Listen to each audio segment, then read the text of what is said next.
nuestra vida, cómo nos, ¿cuál es la palabra? Sí, ¿qué implicación tiene para nuestra vida ser justos? ¿Cómo nos desafía o cómo nos limita muchas veces o cómo nos enseña que tenemos que vivir? Muchas veces nos enseña que tenemos que vivir santos para Dios. Muchas veces nos enseña que tenemos que perdonar, tenemos que dejar ir las cosas y aprender a vivir una vida así como David, así como Lot, así como Noé. Y ahora estamos estudiando a Boaz. Boaz es una persona muy importante en la Biblia porque es a través de él que realmente nace Obed, luego Isaí y luego el rey David.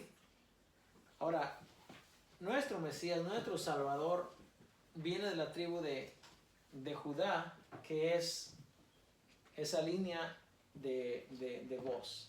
Entonces, por eso es importante conocer esto. Nosotros sabemos que ya nosotros somos salvos. Se nos da una promesa que tenemos salvación. Y no estudiamos la palabra de Dios para ganar nuestra salvación. No, porque no hay mérito que usted y yo podamos hacer para ganar nuestra salvación. No hay nada que podamos hacer. De acuerdo a lo que dice la palabra de Dios, por cuanto todos pecaron, estamos destituidos de la gloria de Dios. Todos, Romanos 3:23. Mas Dios muestra su amor para con nosotros en que siendo aún pecadores, Cristo murió por nosotros. Cristo murió por nosotros. Entonces, no estudiamos la Biblia para ser salvos, pero la estudiamos porque como discípulos de Jesús, como hijos de Dios, según la promesa que tenemos, necesitamos saber cómo vamos a vivir. ¿Correcto? Eso es toda la clave. Pues yo no sé usted, pero yo espero que usted estudie la Biblia para que usted sepa cómo va a vivir. Porque nosotros no sabemos cómo vivir en este mundo. Nosotros sabemos una que otra cosita buena, pero realmente dentro de nosotros, si no estudiamos la palabra de Dios, no vamos a saber. Por eso es importante. La Biblia dice claramente que si nosotros no estudiamos la Escritura, Oseas 4:6 dice que el pueblo de Dios pereció porque le faltó conocimiento, le faltó entendimiento de la palabra. Y lo que estamos viendo hoy en día en este mundo es algo muy similar. La gente se está perdiendo. No tiene el entendimiento, el conocimiento de la palabra. Y ya no es tanto porque no le enseñan, porque hoy en día nadie puede decir es que a mí nadie me enseña. Eso ya es una mentira. Esta generación no va a tener excusa. Tal vez nuestros padres, y cuando digo nuestros padres no me refiero a nuestros padres biológicos, me refiero a los padres, a la gente que nos compartió el Evangelio. Quizás ellos tenían razón. Muchos de ellos no sabían leer. Muchos de ellos solamente aprendían 2 o 3 textos de memoria y cómo se iban a evangelizar a la gente. Ellos tienen excusa, justificación para decir yo no sabía esto. Pero en esta generación nadie puede decir yo no sabía. Ninguna persona va a ir delante de Dios y va a decir Dios, es que yo no sabía dónde estaba tu palabra, no la conocía, nunca nadie me lo dijo. No me lo dijo porque eso es una mentira. Hoy en día casi todo mundo que tiene un acceso al internet, a un teléfono celular, tiene la palabra de Dios. Los libros de hoy en día los puede descargar, las Biblias las puede descargar del formato que usted quiera, como quiera, en el idioma que quiera. Entonces no hay razón. La iglesia hoy en día, muchas de las personas en las iglesias no tienen conocimiento, no tienen entendimiento de la palabra de Dios, pero no es por culpa, no tanto el que está enseñando, porque el que está enseñando ya tiene su responsabilidad. Usted tiene una responsabilidad individual. Cuando la palabra dice que la escritura es inspirada por Dios, eso es para todos. No solamente se refiere a los que enseñamos, se refiere a todos. A todos.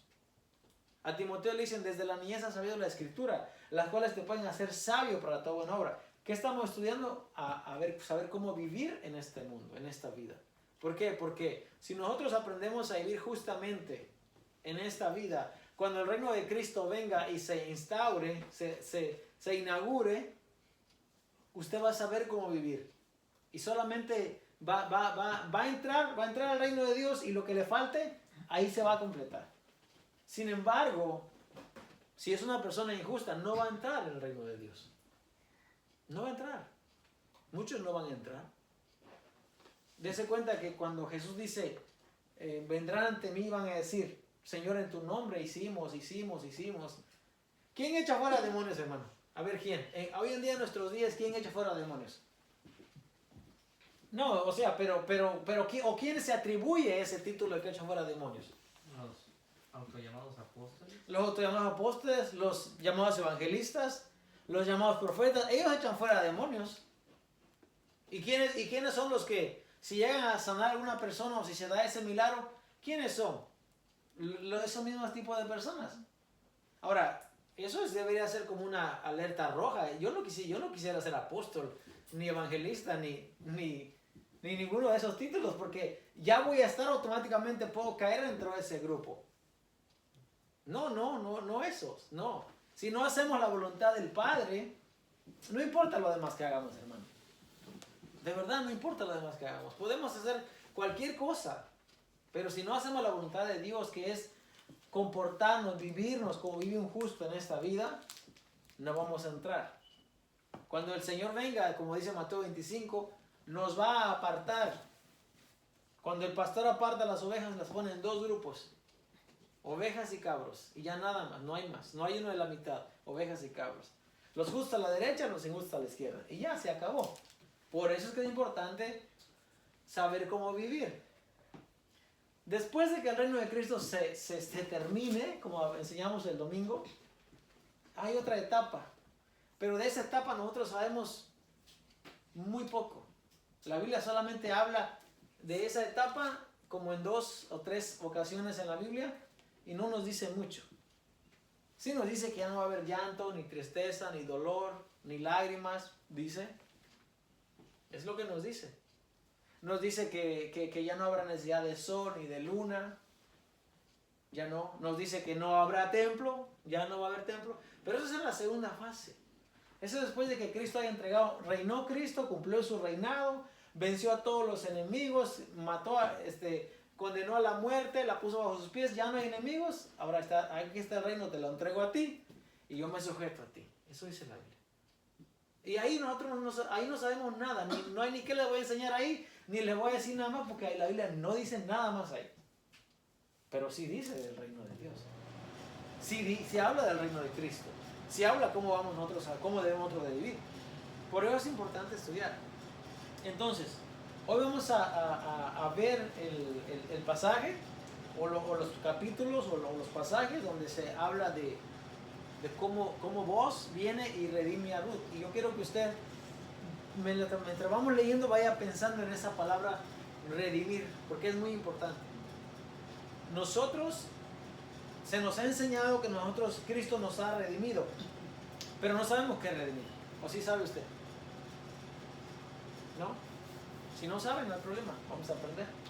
Porque para eso estamos aquí, para estudiar la palabra de Dios. Porque redimir es importante, pero necesitamos saber qué es redimir.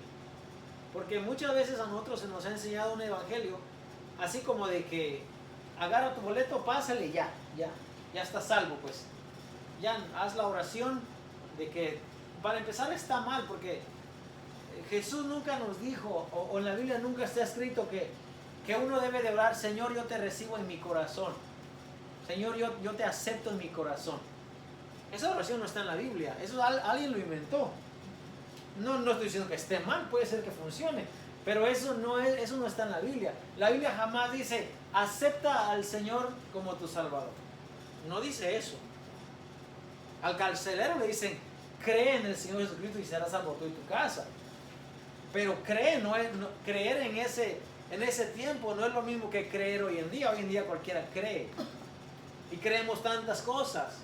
No, creer en aquel tiempo significaba, yo voy a dar la espalda al César, que es el rey, que es el Dios de aquel tiempo, la autoridad máxima, suprema. Cuidado si alguien dice que hay otro Señor. Cuidado si alguien dice que hay otro Dios, porque le cuesta la vida. Entonces creer no significa como hoy en día. ¿Crees en el Señor? Sí, yo creo en el Señor. Es que creer significa un cambio de vida completamente. Es la única parte en la Biblia donde dice, cree en el Señor Jesucristo y serás salvo tú y tu casa. Ahora, si aplicáramos ese texto hoy en día, nosotros creemos, entonces ¿por qué nuestra casa no es salva? ¿Por qué? Porque no tiene nada que ver con nosotros ese texto.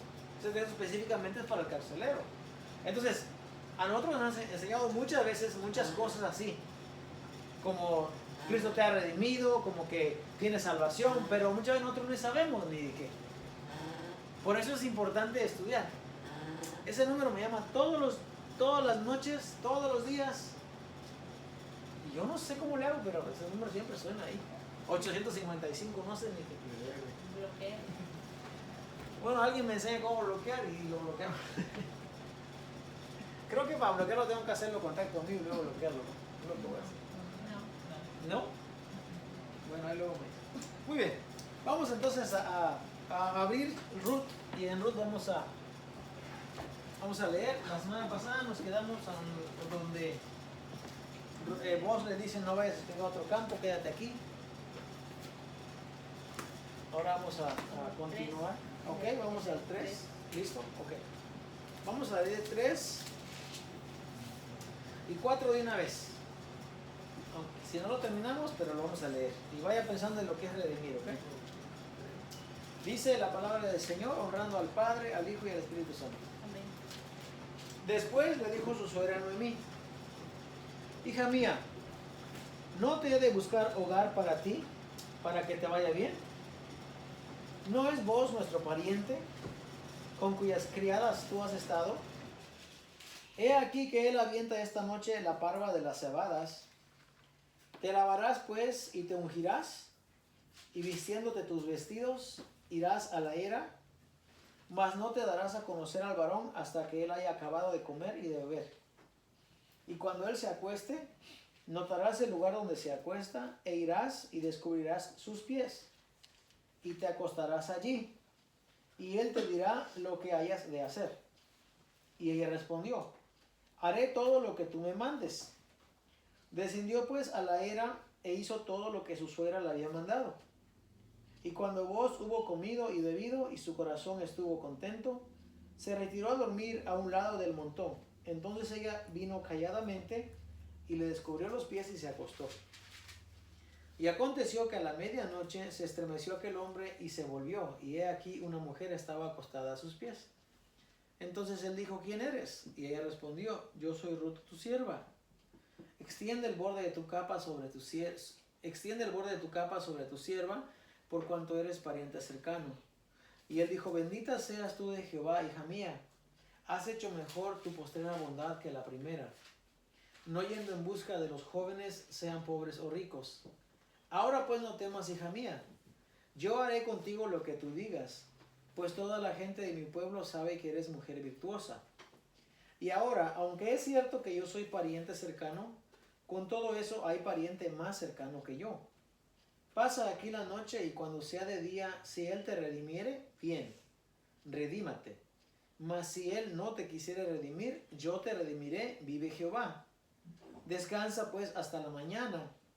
Y después que durmió a sus pies hasta la mañana, se levantó antes que los hombres pudieran reconocerse unos a otros, porque él dijo: no se sepa que vino mujer a la era. Después le dijo: quítate el manto que traes sobre ti y tenlo. Y tendiéndolo ella, él midió 6 medidas de cebada y se las puso encima, y ella se fue a la ciudad. Y cuando llegó a donde estaba su suegra, ésta le dijo: ¿qué hay, hija mía? Y le contó ella todo lo que con aquel varón le había acontecido. Y dijo: estas 6 medidas de cebada me dio, diciéndome, a fin de que no vayas a tu suegra con las manos vacías. Entonces Noemí dijo: espérate, hija mía, hasta que sepas cómo se resuelve el asunto, porque aquel hombre no descansará hasta que concluya el asunto hoy. Vos subió a la puerta y se sentó allí. Y he aquí pasaba aquel pariente de quien vos había hablado, y le dijo: hey, fulano, ven acá y siéntate. Y él vino y se sentó. Entonces él tomó a 10 varones de los ancianos de la ciudad y dijo: sentaos aquí. Y ellos se sentaron. Luego dijo al pariente: Noemí, que ha vuelto del campo de Moab, vende una parte de las tierras que tuvo nuestro hermano Elimelech. Y yo decidí hacértelo saber, y decirte que la compres en presencia de los que aquí están sentados y de los ancianos de mi pueblo. Si tú quieres redimir, redime, y si no quieres redimir, decláramelo para que yo lo sepa, porque no hay otro que redima sino tú y yo después de ti. Y él respondió, yo redimiré. Entonces replicó Booz, el mismo día que compres las tierras de mano de Noemí, debes tomar también a Ruth, la moabita, mujer del difunto, para que restaures el nombre del muerto sobre su posesión.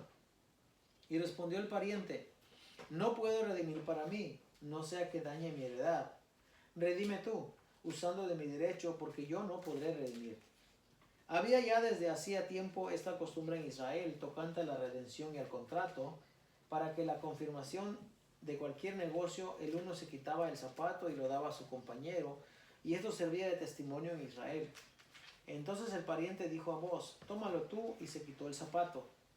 Y Booz dijo a los ancianos y a todo el pueblo, vosotros sois testigos hoy de que he adquirido de mano de Noemí todo lo que fue de Elimelech, y todo lo que fue de Kelión y de Malón, y que también tomo por mi mujer a Ruth la moabita, mujer de Malón, para restaurar el nombre del difunto sobre su heredad, para que el nombre del muerto no se borre de entre sus hermanos y de la puerta de su lugar, vosotros sois testigos hoy.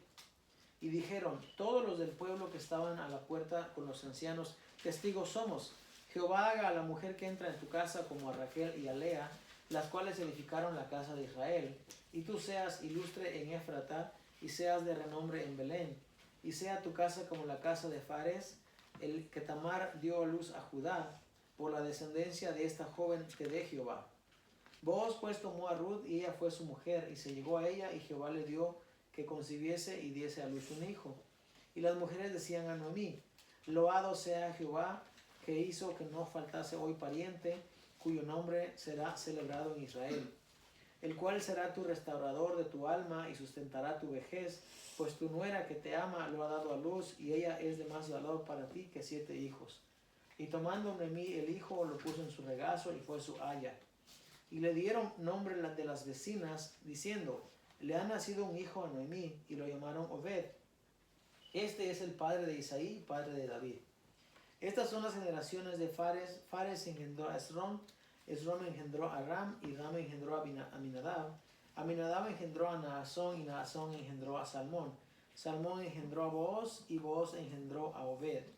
Obed engendró a Isaí, y Isaí engendró a David. Muy bien, ya terminamos con la historia.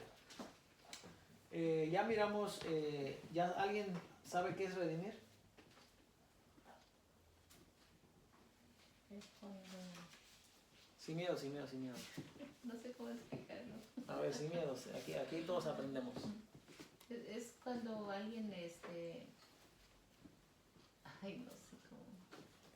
Como que si esa persona la va a hacer, es como que si fuera muy pobre y la saca de todo eso y la trae, vamos a decir, a los caminos del Señor y él hace una nueva persona, no sé cómo explicarlo. Sí, pero eso es usando la teología cristiana, ¿no? Pero en sí la palabra redimir así, sin nada que ver con cristiandad ni nada que redimir, de acuerdo al ejemplo que hemos... Como recibir algo de un intercambio de algo que tú esperabas, que tú hiciste un acto y te dan la recompensa. Ese es el pago que te dan. Yo diría que es como, bueno, tomando ejemplo a Ruth, que a Noemí se le murió su esposo, sus hijos consigo. Entonces puede decirse que en ese entonces Noemí estaba de cierta manera feliz, tenía esa felicidad. Pero cuando fallecieron sus hijos y su esposo, cayó en amargura. Eso hasta que Ruth se casó con Booz, y dice, ¿no? que Noemí encontró su felicidad. Así que podría decirse que regresó a un estado o a un momento de felicidad, diría yo, como que le regresaran la dignidad, más o menos, podría. Ok, como que le volvieron a dar el estado que tenía anteriormente, más o menos. ¿Alguien más? Restaurar. Restaurar. Ok, ¿nadie más? ¿No? ¿Nadie más? Ok, está bien. Redimir. ¿Usted sabe que Cristo lo redimió a usted? Pero si Cristo nos redimió, que para saber eso necesitamos saber qué es redimir realmente. Como que nos adoptó. Una recompensa. Ok, pero una recompensa sería por algo que hayamos hecho, ¿no? En este caso, usando el contexto de Ruth. Liberar. ¿Mande? Liberar. Liberar, más o menos, por ahí, liberar, por ahí más o menos va. Entonces, Cristo nos liberó, pero ¿nos liberó de qué? De ¿No? la muerte. De la muerte, nos limpió. Ok, muy bien, vamos bien, okay, estamos bien. Buen comienzo. Good start, como dicen. Okay. Vamos a anotar algunas cosas aquí. Por ejemplo, vos no tenía por qué redimir a Ruth. ¿Ok? Porque según leímos, había alguien más. ¿Mande? Una pregunta. Sí. Y si, vamos a ver, el primero que iba a redimir a Ruth, ajá. ¿Estuviese casado? De todos modos, ¿él podría haberla aceptado como esposa? Sí, él podía. Oh. Él podía. Y hay una explicación en la Biblia acerca de eso también. Oh. Vamos a ver qué dice la Biblia en cuanto a eso, ¿ok? Porque sí, es buena la pregunta que ha hecho mi esposa, porque la Biblia sí habla acerca de eso. Esto lo habla en Éxodo. Vamos a buscar a ver Éxodo 21:10.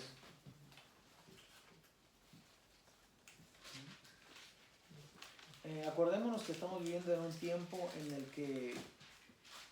en el que una persona no tenía otra mujer solamente porque era una persona liberal o porque era una persona insaciable, ¿no? Sino que tenía buscaba otra esposa. Siempre había una razón. La razón principal era porque no podía tener hijos con la mujer, con su primera esposa. ¿Okay? Entonces, la mayoría de casos que miramos en la Biblia tienen que ver porque la esposa es estéril, no puede dar hijos, entonces no se ve mal, como es el caso de Sara, como es el caso de Ana. Ahora, en el caso de Jacob, a Jacob le hicieron una trampa, si podemos decir, ¿no? Lo engañaron y le dieron a una y pues la otra. Ahora, eso se ve bien en esa cultura en aquel tiempo mientras el padre lo acepte. Entonces, acordémonos que la Biblia no está escrito en el contexto de nosotros. Hay muchas cosas. La Biblia se explica sola, pero hay que estudiar el contexto que gira alrededor en el tiempo que se está escribiendo la Biblia. ¿Okay? Porque, por ejemplo, yo he escuchado personas que toman un texto de la Biblia de un lado y entonces quieren que ese mismo texto diga lo mismo en otro lado. Por ejemplo, cuando Eclesiastés habla y dice los vivos saben que han de morir, pero los muertos nada saben. Y dicen, ya ves, los muertos nada saben, ya, no hay memoria, no hay infierno porque nada saben. Se están olvidando que en el tiempo que el predicador está escribiendo, no se está refiriendo no está escribiendo porque él quiere explicar qué hay más allá, sino que solamente está escribiendo en el tiempo en que disfruta tu vida, estás en la vida, disfrútalo, haz lo que venga según lo que venga a tu mano, según tu fuerza. No está hablando de algo teológico. Entonces dicen, ¿por qué entonces, cómo allá en Apocalipsis las almas hablan, se levantan y no que no saben nada? Es que hay una confusión. No hay confusión, lo que pasa es que la Biblia, acordémonos que de los 66 libros que hay, cada libro fue escrito en un contexto, en un tiempo, en una cultura diferente. Entonces no podemos hablar de los romanos o de los griegos y compararlo con los hebreos. No, tenemos que saber.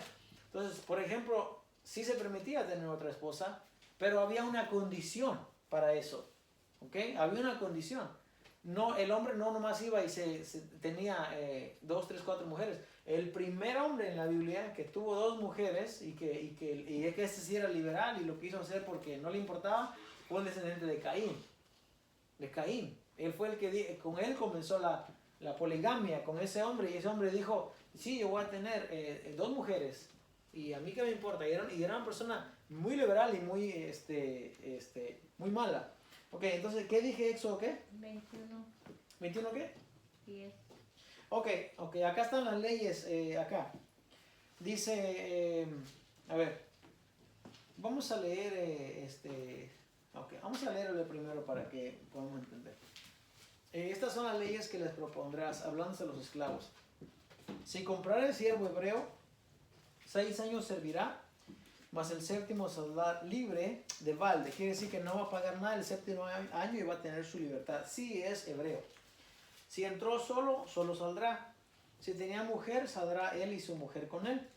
Si su amo le hubiera dado mujer y ella le diera hijos o hijas, la mujer y sus hijos serán de su amo y él saldrá solo. Si el siervo dijere, yo amo a mi señor, a mi mujer y a mis hijos, no saldré libre, entonces su amo lo llevará ante los jueces y le hará estar junto a la puerta o al poste.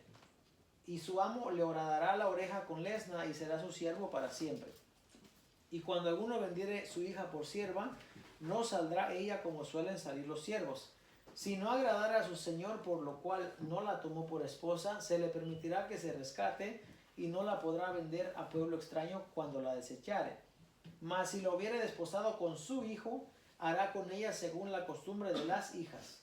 Si tomare para él otra mujer, no disminuirá su alimento, ni su vestido, ni el deber conyugal. Muy bien, entonces sí podía tomar otra mujer, sí, pero solamente que no debería de disminuir su alimento, su vestido, ni su deber conyugal. Esos 3 eran importantes. Si el hombre podía... ¿Mande? Perdón. Aquí, según el glosario de esta Biblia, dice que redimir es libertad, rescatar o salvar. Ok, libertad, rescatar O salvar. o salvar. Ok, esa Biblia, eso es un comentario. Ok, ahora bien, les voy a enseñar algo. Cuando usted lee la Biblia, usted primero tiene que investigar y que buscar por su cuenta qué es lo que significa una palabra. No tome la descripción que hay abajo, o no tome el comentario, porque ese comentario es del autor de esa Biblia. No estoy diciendo que está mal, pero ¿qué dijo? ¿Libertad? ¿Salvar? O rescatar. Rescatar es la palabra que más se acerca con lo que estamos estudiando. Y es importante entender esto, porque cuando entremos a Gálatas y a Romanos y el apóstol Pablo empieza a hablar, va a hablar de un montón de cosas, y nosotros no vamos a saber qué está diciendo si no entendemos este libro. Este libro es muy importante porque de hecho creo, y quizás mi poco conocimiento no me alcanza a llegar hasta allá, pero yo creo que es el libro que mejor explica lo de la redención. Para empezar, ok, ya miramos, vos no tenía que redimir a Ruth, no tenía que, como dicen mis hijos, tenemos que, a veces no tenemos que, ¿no? Vos no tenía que, porque había alguien más. Es más, de hecho, el que estaba antes que vos era hermano de Elimelech. Hermano de Elimelech, era el pariente más cercano. Por eso cuando Ruth le dice, extiende el borde de tu capa sobre mí, okay, le está diciendo, simbólicamente es cúbreme, dame abrigo, dame protección, dame un nombre. Porque acordémonos que Ruth está desamparada. Ruth halló gracia con vos, está bien, está recogiendo en el campo de vos, está bien todo, pero Ruth sigue desamparada. ¿Okay? Ahora, vos no tenía que redimir porque había alguien, estaba el hermano de Elimelech. Elimelech es el suegro de Ruth. Está el hermano todavía. Vamos a ver lo que dice. Usted sabe lo que es a ver, creo que hasta aquí estamos bien. ¿Usted sabe lo que es la ley del levirato? ¿No? Levirato. ¿Levirato? Sí. Se supone que si en caso de que el esposo muriera, el pariente más cercano, por ejemplo su hermano menor, le daría descendencia a su esposa. ¿Correcto? Esa es la ley del levirato. Ahora, esa ley no va a estar, esa ley no está, no sé, no quiero hablar de lo que no conozco, pero no estoy seguro si esa ley hoy en día está vigente entre los judíos. Ahora, hay un propósito por cual esa ley está establecida. Okay, vamos a buscar, yo creo que busquemos ahí en Deuteronomio 25, por favor. Y cuando estamos estudiando Génesis también miramos el caso de Judá y Tamar, donde se nos habla también de esta ley, no de esta ley, pero se nos enseña esta escena es antes de la ley. A ver, ¿qué dije? Deuteronomio 25. Ahí estoy en Éxodo. Okay. Deuteronomio 25. Ok. Vamos a leer acá. De haber el hombre. Listo, ok. Dice, cuando, el verso 5. Cuando hermanos vivieren juntos y muriera alguno de ellos y no tuviera hijo, la mujer del muerto no se casará fuera con hombre extraño. Su cuñado se llegará a ella y la tomará por su mujer y hará con ella parentesco. Y el primogénito que ella diere a luz sucederá en el nombre de su hermano muerto, para que el nombre de éste no sea borrado de Israel. Y si el hombre no quisiere tomar a su cuñada, irá entonces su cuñada a la puerta a los ancianos y dirá: mi cuñado no quiere suscitar nombre en Israel a su hermano, no quiere emparentar conmigo. Entonces los ancianos de aquella ciudad lo harán venir y hablarán con él, y él se levantare, y si él se levantare y dijere: no quiero tomarla, se acercará entonces su cuñada a él delante de los ancianos y le quitará el calzado del pie y le escupirá en el rostro y hablará y dirá: así será hecho al varón que no quiere edificar la casa de su hermano. Y se le dará este nombre en Israel: la casa del descalzado. No sé si se dieron cuenta, pero yo encontré un error aquí entre esta lectura y la lectura que leímos de Ruth. Ok, yo les voy a explicar cuál es el error. El error es que la Biblia no tiene errores. Las traducciones son las que tienen errores. Ok, por ejemplo aquí, otra vez. Por ejemplo aquí se nos está hablando de que esto es una ley. ¿Ok? Esto es una ley. Jehová dijo esto: si dos hermanos vivieren juntos, uno de ellos fallece, no dejó hijos, la mujer de aquel no va a buscar marido, esposo fuera de la familia. El hermano que queda o el que sigue se va a casar con ella. Es una ley. ¿Ok? Es una ley. Si aquel hombre no quiere, lo tienen que traer a los ancianos. ¿Ok? Y enfrente de los ancianos dice él: no quiero. Entonces su cuñada dice: tomará, se acercará, le quitará el zapato y le escupirá en el rostro. Esto es una vergüenza, esto es una afrenta. Ruth no hace esto. Quiero pensar que las razones por las que pasa esto fue porque Ruth era moabita y no tenía todavía, aunque ella había aceptado ser parte del pueblo de Dios, pero no era como que realmente parte todavía, era una convertida al judaísmo, no podía ya escupirle esto, por eso no está en la narración. Pero fíjese, el error que yo encuentro es este. Ruth dice que había una costumbre, ¿ok? Y no es una costumbre, es una ley. Leamos nuevamente. Dice acá: y si el hombre no quisiere tomar a su cuñada, irá entonces su cuñada a la puerta a los ancianos y dirá: mi cuñado no quiere suscitar nombre en Israel a su hermano, no quiere emparentar conmigo. Escuchen lo que dice Jehová: entonces los ancianos de aquella ciudad lo harán venir y hablarán con él. Y si él se levantara y dijere: no quiero tomarla, se acercará entonces su cuñada a él delante de los ancianos y le quitará el calzado del pie y le escupirá en el rostro y hablará y dirá: así será hecho al varón que no quiere edificar la casa de su hermano. Entonces es una ley. ¿Por qué Ruth dice que es una costumbre? Una costumbre es algo opcional. es una costumbre. Si quiero lo hago, si no, no. Una ley no es opcional. Pero ahí hay un error. Hay un error porque no está hablando, no, aunque está hablando de la misma cosa, le está poniendo significados diferentes. Le está poniendo razón diferente. Acá dice que es una ley que Jehová dijo. Y allá el autor de Ruth dice hay una costumbre. ¿Okay? Bueno, solo le quería anotar eso.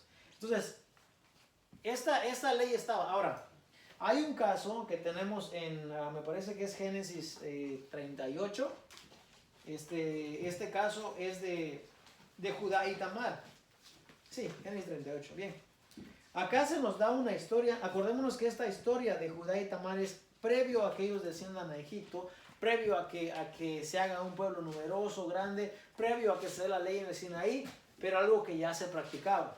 Fíjese. Aconteció en aquel tiempo que Judá se apartó de sus hermanos. Esto es cuando están todas las tribus, Rubén, Simeón, Leví, Judá, Isaacar, Zabulón. Bueno, Judá se aparta de sus hermanos y se fue a un varón adulamita que se llamaba Hira. Y vio allí Judá la hija de un hombre cananeo, el cual se llamaba Súa, y la tomó y se llegó a ella. Y ella concibió y dio a luz un hijo y llamó su nombre Er. Concibió otra vez y dio a luz un hijo y llamó su nombre Onán. Y volvió a concebir y dio a luz un hijo y llamó su nombre Sela. Y estaba en Kesib cuando lo dio a luz. Después Judá tomó mujer para su primogénito Er, la cual se llamaba Tamar. Y Er, el primogénito de Judá, fue malo ante los ojos de Jehová y le quitó Jehová la vida. Entonces Judá dijo a Onán: llégate a la mujer de tu hermano y despósate con ella y levanta descendencia de tu hermano. Hermano, esto es antes de la ley sinaítica, ¿okay? Esto es antes. La ley no se ha dado todavía, pero es algo, una práctica que ya se está llevando a cabo, ¿okay? Ahora, Er muere y luego queda Onán, ¿okay? Sabiendo Onán que la descendencia no había de ser suya, fíjese, es lo mismo que estamos leyendo en Éxodo, en Deuteronomio. Esa misma ley, pero acá no es ley, pero ya se está practicando. ¿Okay? Lo de Levirato ya está llevando a cabo aquí. Sabiendo que Onán, que la descendencia no había de ser suya, sucedía que cuando llegaba a la mujer de su hermano, vertía en tierra para no dar descendencia a su hermano. Y desagradó en ojos de Jehová lo que hacía, y a él también le quitó la vida. Y Judá dijo a Tamar su nuera: quédate viuda en casa de tu padre hasta que crezca Sela mi hijo, porque dijo: no sea que muera él también como sus hermanos. Y se fue Tamar y estuvo en casa de su padre. Si quiere termina de la historia de leerlo en casa. Está bonita la historia. Lo que estoy viendo acá es que, lo que estoy enseñando acá es que la ley que se establece o que se estipula en Deuteronomio es algo que como ley no estaba establecido antes del Sinaí, pero como práctica ya estaba. Ahora, no, por eso es que le digo que no es lo mismo entender la cultura o leer la Biblia en la cultura de ellos que en la cultura de hoy. Le voy a dar un ejemplo. ¿Qué importancia tiene el nombre de una persona hoy en día? De verdad, ¿qué importancia tiene? Que digas: oh, mi abuelo o mi padre se llamaba tal persona. No mucha, la verdad. Porque nadie te va a abrir una línea de crédito porque tu papá se llamaba Juan Pérez, ¿no? O sea, no, más hoy en día y en este mundo que vivimos, que tanto tienes, tanto vales, ¿no? El nombre hoy en día no significa mucho, la verdad. Quizás si eres de un apellido Trump, no sé, o Clinton o así, quizás su apellido te pueda abrir alguna puertecita por ahí. Por Trump te van a hacer. En una te abren y en otra te cierran. Depende de qué lado estás. Depende de qué lado estás. Pero, hermano, el nombre en la Biblia, wow, es lo máximo. El nombre en la Biblia representa todo. Legítimamente, hermano, todo.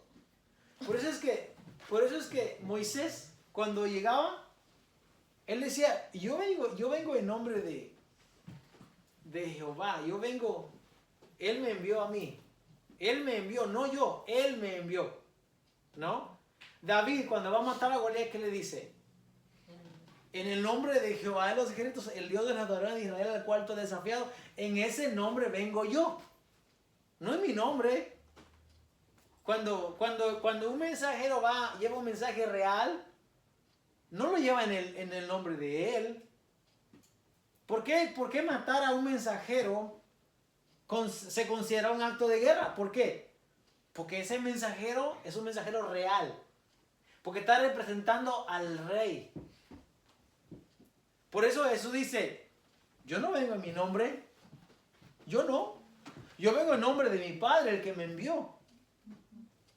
Y ahí cuando Jesús le dice, por eso Jesús le dice esta parábola de los obreros malvados.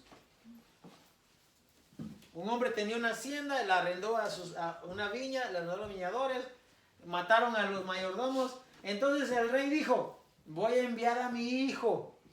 Quizás tendrán respeto cuando lo vean a él. No. Ahora, Jesús no vino, él dijo claramente, yo no vengo en mi nombre y no me reciben. Si otro viene en su propio nombre, a ese sí reciben. Pero yo no vengo en mi nombre, todo lo que hago no lo hago por mi propia cuenta, lo hago por el que me dio. Hermano, era tan, pero de suma importancia, el nombre en aquel tiempo. Y Dios no quería que el nombre de esa persona se perdiera. No. Por eso Dios dijo, el hermano menor tiene que levantar descendencia a su hermano. También porque el respeto hacia las personas mayores era eso era una ley. El hermano menor jamás podía ir en contra de la voluntad del hermano mayor. Hoy en día todo eso se ha perdido, ya no se tiene respeto. Más en esta generación que estamos ahorita, de nuestros hijos casi. Yo todavía respeto a mi hermano mayor.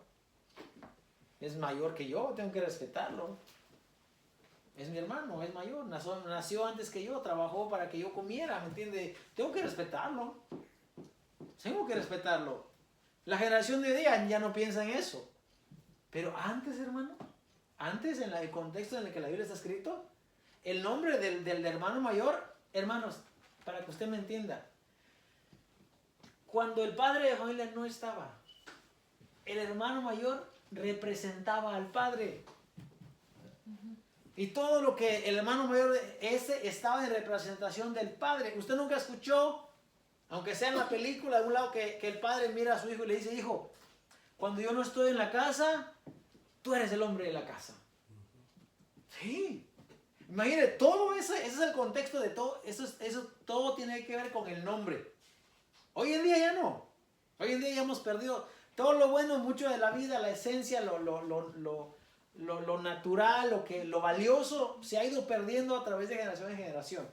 Bueno, la Biblia está escrita en ese contexto y el nombre de la persona tiene mucho que ver. Por eso, fíjese bien, fíjese qué contradicción aquí, ¿no? Porque esta persona dijo, no, yo no quiero redimir, porque si redimo yo voy a dañar mi heredad. ¿Qué heredad? Si su nombre ni siquiera aparece. Fulano, ven aquí. ¿No así le llaman? ¿Quién es un fulano? Un cualquiera. No tiene nombre. Fíjese. Mientras que vos, que a él no le importó si su nombre no salía, y es el que salió al final. Esa es la importancia que tiene que ver el nombre. Bueno, Dios había dado esta ley y había dicho que el hermano tenía que redimir. Ahora, claramente lo que miramos acá es que el hermano de Elimelech o el tío político de Ruth o el cuñado de Noemí, para hablar en nuestras palabras, él dijo, no, yo sí quiero la tierra, yo la compro, pero yo no quiero a esta muchacha porque voy a dañar mi heredad. ¿Por qué yo voy a dañar mi heredad? Voy a dañar mi nombre. Mi nombre no se va a pronunciar, no se va a escuchar. Mejor no, mejor hazlo tú. Tú va y tú hazlo. ¿Mande? Pero ¿por qué se iba a manchar si era legal? De que recibiera o porque era moabita. No. O porque era Había comentado sobre el levirato, ¿no? Que cuando el hermano menor hace descendencia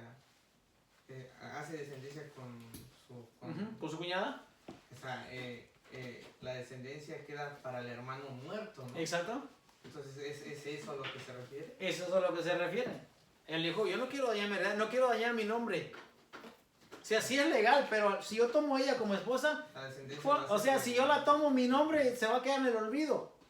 Y va a salir el del Va a salir el del difunto. Te daña la reputación. Ahí está. Para lo que vale hoy en día, Pero ¿no? a vos no le... Tengo buena reputación, dame un carro. A vos no le importó dañar. Exacto. Y por eso es que es un justo. Porque él, una, no debía de hacerlo. Dos, fíjese, ¿qué es lo que hace este hombre cuando mira que ya está esta necesidad en la puerta y todo? Noemí le dice a Ruth, espérate hija, tranquila. Porque este hombre no va a descansar hasta que no arregle este asunto. ¿Cómo sabía Noemí o por qué tenía tanta seguridad que vos iba a hacer eso?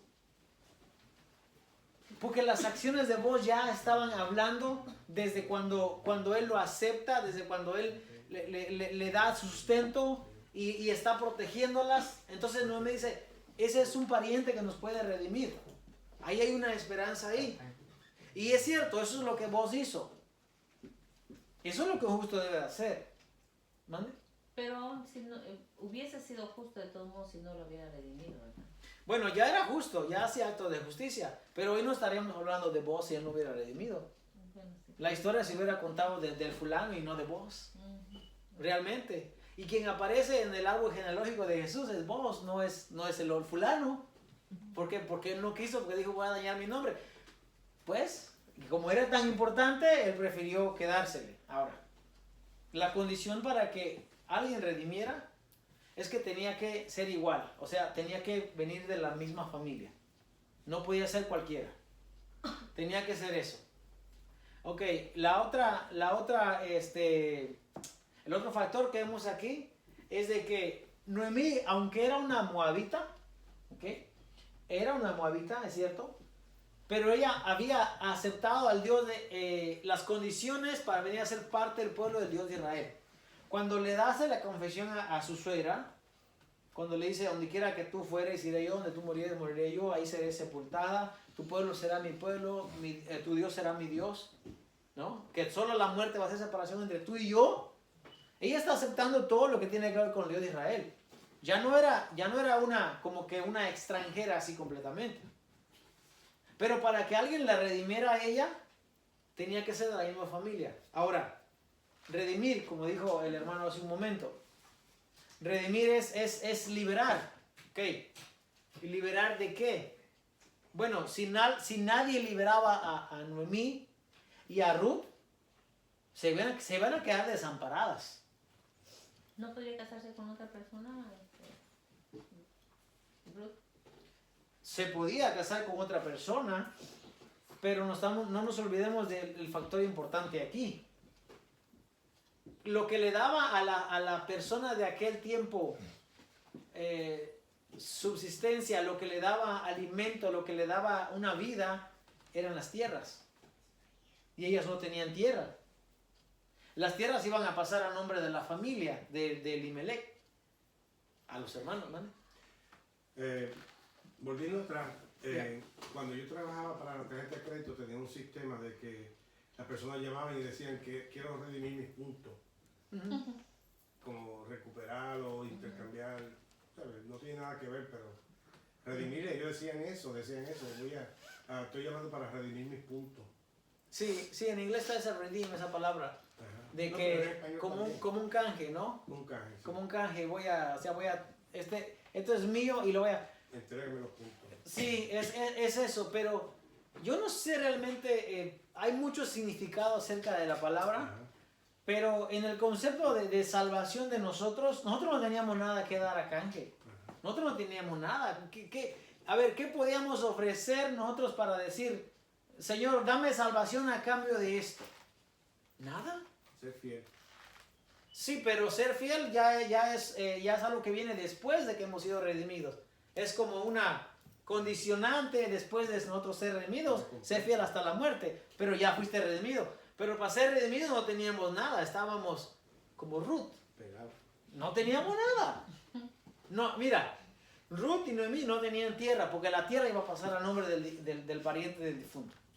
porque la tierra no se vendía. Si Ruth iba y se casaba con otra persona, para empezar no se iba a casar con un israelita, porque un israelita no se iba a casar con una moabita, alguien que venía, un prosélito, no. No lo iba a hacer. Si no lo quiero hacer, no lo quiso hacer la persona que estaba en línea, es que también no debemos de olvidarnos de esto. Una viuda, ¿ok? Una viuda o una divorciada no tenía el estatus social que hoy en día una mujer tiene. Hoy en día la mujer se puede divorciar, puede 3, 4 veces, puede ser viuda, y si tiene buena edad se puede volver a casar las veces que quiera. No está mal visto por la sociedad. Oh, sí. No han apedreado a nadie porque... No, está entonces. Es normal. Para nosotros hoy en día es normal. En la Biblia no era normal. No era, por eso Pablo da esta encomienda a la iglesia. Sea puesta en la lista la viuda no menor de 60 años. Que ella esté en la lista para que la iglesia la apoye. ¿Por qué? Porque quedarse viuda no es algo muy bien visto, no es algo que la sociedad va a decir, ah, mira, bueno, si es una viuda, pues, dependiendo cuál haya sido su condición de vida con su esposo, ¿no?